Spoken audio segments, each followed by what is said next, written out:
Hello, my name is Wendy Rodrigue, and my late husband is artist George Rodrigue. You may know his work. He painted the Cajuns and their legends and stories. He was indeed Cajun from New Iberia, Louisiana.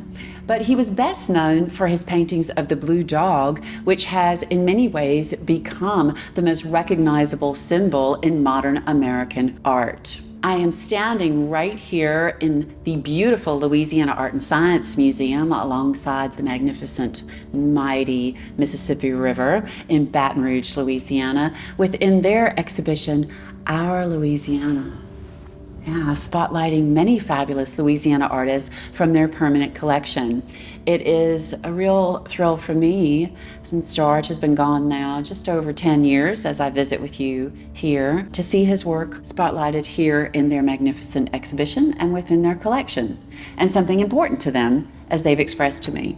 It is an important piece. It resonates for many, many people, and I believe this is why. When Hurricane Katrina occurred in August of 2005, we weren't here. We were in Houston, Texas. George was having an exhibition there.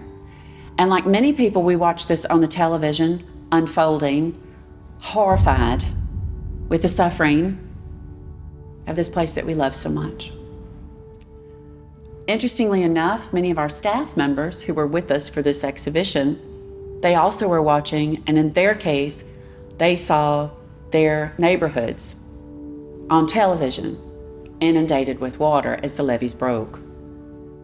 George and I were very blessed in that our damage came from losing the roof and the rain coming in. We were out of our home 9 months, which honestly was nothing. Most of our staff lost everything they owned. Much of this city and surrounding cities and communities had destruction and devastation that some recovered from eventually and some never did. Huge. So what do you do when you are George Rodrigue and you watch the people and place that you love suffering like this? Well, you remember what you're capable of doing. And that all started with September 11th. Following 9/11, George painted a painting he called God Bless America, and he made prints of it, and with that painting, with those prints, raised very quickly $500,000 for the American Red Cross in New York. Through that, we learned that his art was extremely effective in raising funds because it resonated for people. George used to say, for example, when he painted Louisiana, I don't paint what Louisiana looks like. I paint what Louisiana feels like. So how has he done this with a piece like this? Well, one of the lessons we learned with the print from 9/11 is that we made a big mistake. And that was we limited that print by number. And so we sold $500,000 worth of prints and raised that funds for the American Red Cross because we made 1,000 prints and sold them for $500 each. How many more prints could we have sold? How much more money could we have raised if we didn't do that? So this time, George says, I'm going to make a print and I'm going to limit it by time instead of by number because the money is needed now and quickly. So in other words, I will make a print and say, we're only selling these until December 31st. Buy it now. The money is needed. This is the first one he made. There are actually 6 prints in the series. We called the program Blue Dog Relief. And this is how he made this. George decided he wanted the dog with the red cross on its chest, right, to be submerged as Louisiana was submerged, and yet to rise again out of the water. He began painting in the foyer of his son's house, Andre Rodrigue, because our house was unlivable, and of course you couldn't even come into the city of New Orleans, yes? And why in the foyer? Because when we were able to get into the city very briefly with the help of the sheriff, actually, we cleared out artwork like crazy, and it was all stacked in that house, along with the clothes we could put our hands on and everything else we got out. There was nowhere to move. And so George set up in the foyer, a tiny little vestibule about the size of this corner where I'm standing now. and he began painting. I brought an original painting here with me for you to see what that looks like, because an original painting has real texture, yeah? Strong texture.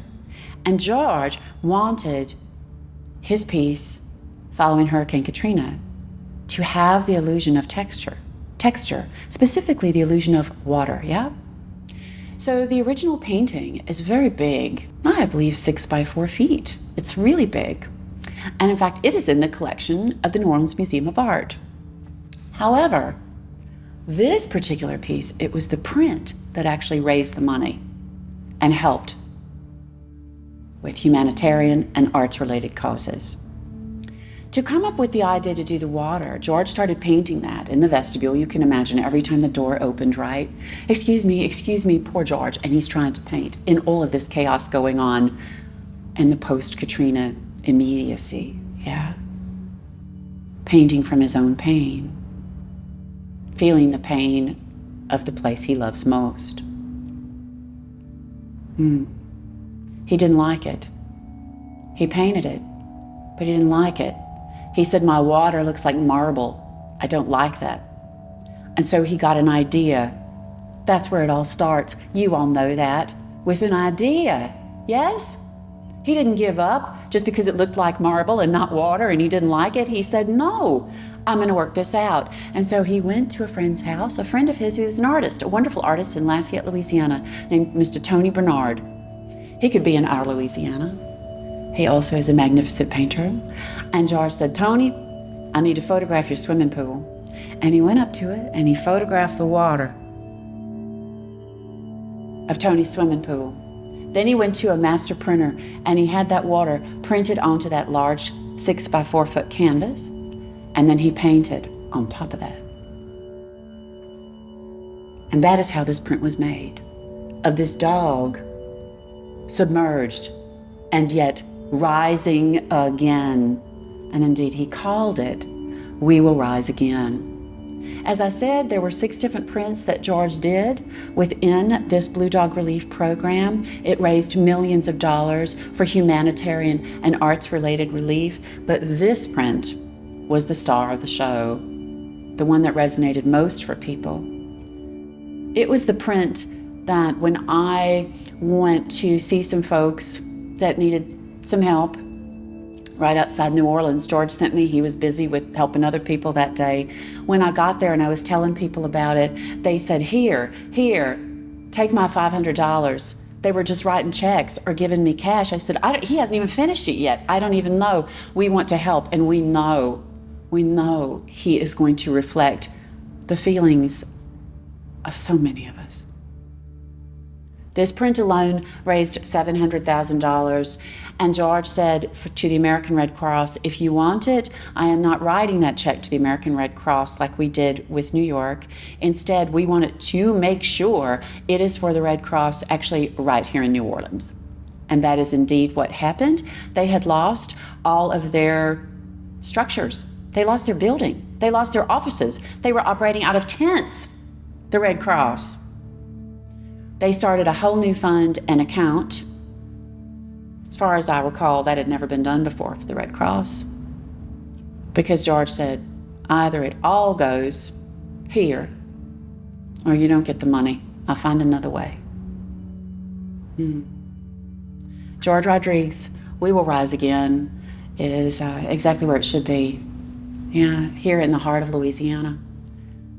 When George and we eventually moved to California in the last decade of his life, and when we did, a reporter from the LA Times flew up and said, Mr. Rodrigue, interviewing him for the paper, now that you're in California, are you going to plant the redwoods and the lone cypress?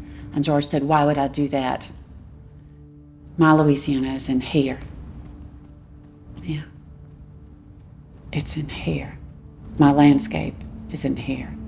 And my people are in here, no matter where I go.